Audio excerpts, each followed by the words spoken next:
So, realme is pretty big over here in the UK, alongside Oppo, OnePlus and Vivo as one of the other Android makers that are not called Samsung. And for picking realme, particularly its Pro line of phones, you get one of arguably the best budget phones out there, cramming more tasty stuff into an affordable package than a KFC snack box. But what is coming next from this Chinese manufacturer, I hear you ask? And the answer to that is the Realme 8 Pro. And now that the embargo has dropped, I can go ahead and unbox this and show you what it's like. Let's get into it. Hey up, and welcome to New Rising Media, your home of hands-on reviews and gloves-off opinions about tech and gaming. I'm Jason England, all-round nerd journalist and person you would normally find with pizza sauce down the side of his mouth, as you can see in my Xbox Series S review. And I thank you for forgiving me for having said pizza sauce on my face and for taking the time out of your busy week to check out this video.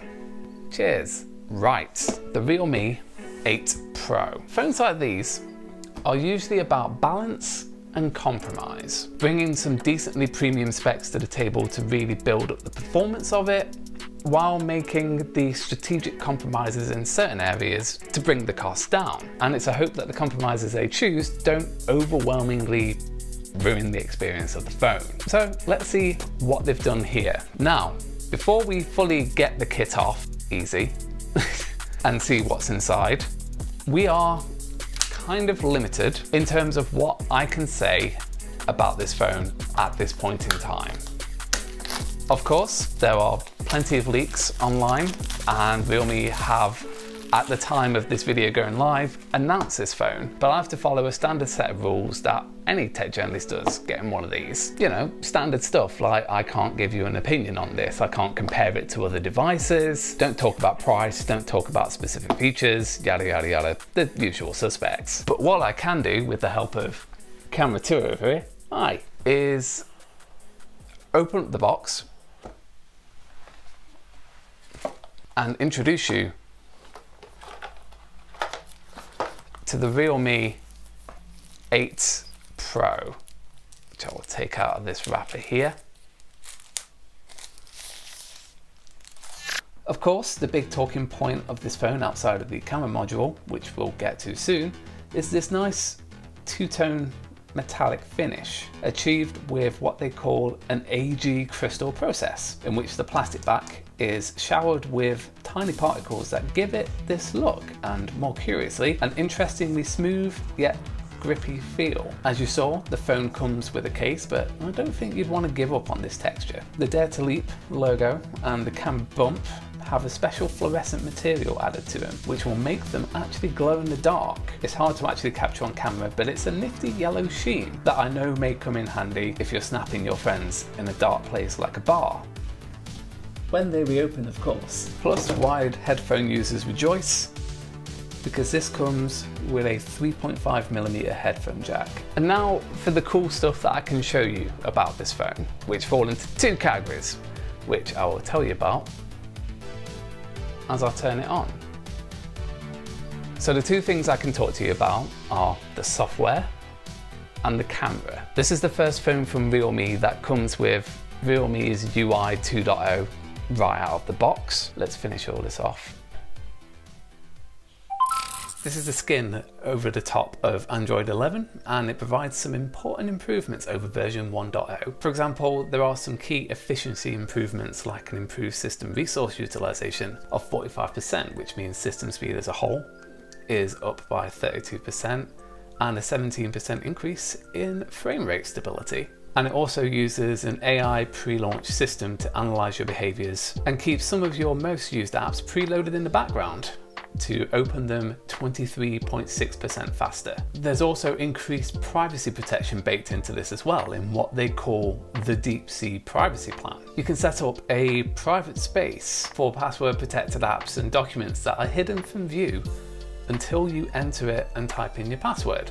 Good for multiple users, or for those with sensitive information. Convenience and sharing is something realme have focused on as well, with improved share sheets across not just photos, videos and songs, but also on individual subtitles of any movies or TV shows you're watching. But without a doubt, one of my favorite elements is just the sheer level of customization that you get, which is a big jump up from 1.0. It provides over 100 customizable items, from broader options like a global theme color to more in-depth options like the warmly welcomed chance to increase or decrease the app grid density on home screens. Plus, of course, it has dark mode, which I really like. Let's go into the other side of it and let's talk about this bit here. So the main place you will see the biggest hardware upgrade here is in the camera system, which brings a 108 megapixel shooter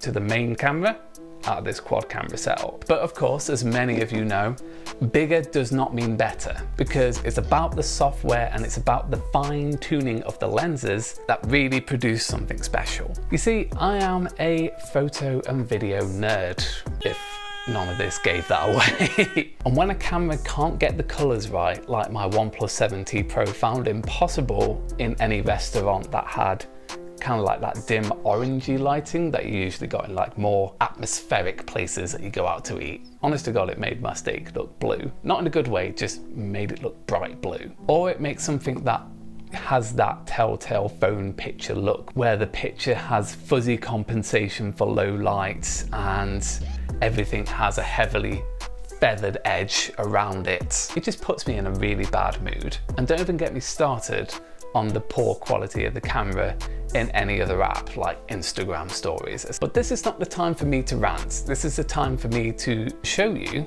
because I'm allowed to, some of the pictures taken from the 108 megapixel camera. And here they are. I can't tell you what I think of these pictures, but I can show you what I've been making from this across the different features on the main camera. All of these are straight from the phone without a single bit of editing or retouching applied to them. Got those?